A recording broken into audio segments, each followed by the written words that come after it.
আসসালামু আলাইকুম। সবাই কেমন আছেন? নিশ্চয়ই ভিডিওর টাইটেল এবং থাম্বনেল দেখে বুঝতে পারছেন আজকের ভিডিওটা কী নিয়ে।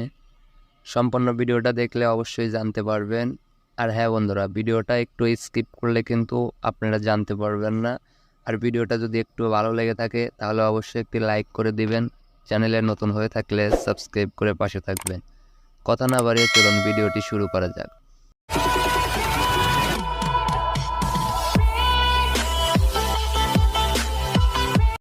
প্রথমে আপনাদের ফোনের সেটিংটা ওপেন করে নেবেন। তো আমি আমার ফোনের সেটিংটা ওপেন করে নিলাম।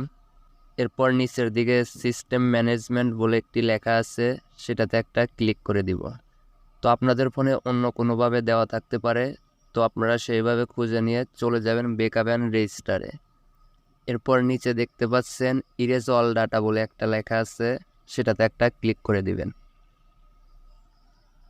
এখানে ফরম্যাট ফোন স্টোরেজ বলে একটা লেখা আছে, এটা যদি আপনারা ইনেবল করে দেন তাহলে কিন্তু আপনাদের ফোনে থাকা সমস্ত ছবি এবং ভিডিওগুলো ডিলিট হয়ে যাবে।